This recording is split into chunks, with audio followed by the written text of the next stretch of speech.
The DJI Avatar 360 is being talked about as a creator-first 360 drone. We're hearing it will feature dual 1-inch sensors capable of 8K video at 60 frames per second, giving you ultra-high-resolution panoramic footage. Combine that with DJI's flagship O4 Plus transmission, and you're looking at a cleaner, more reliable live view, exactly what you need when framing your shots in the air. Here's the kicker.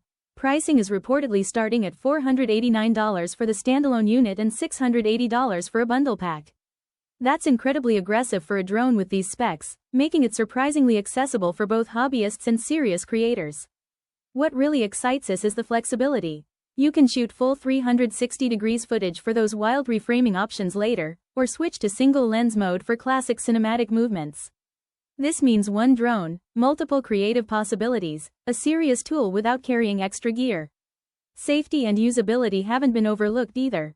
The Avatar 360 is expected to come with omnidirectional obstacle sensing and an integrated propeller guard, making it not only advanced but also beginner-friendly.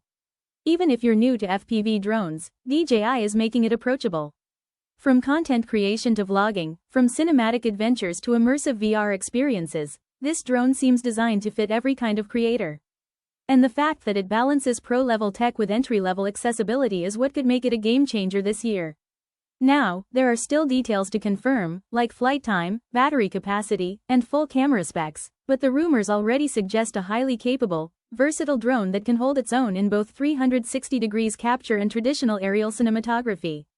So here's the question. Will this be the drone that finally makes 360 degrees filming mainstream for creators everywhere? Let me know what you think in the comments.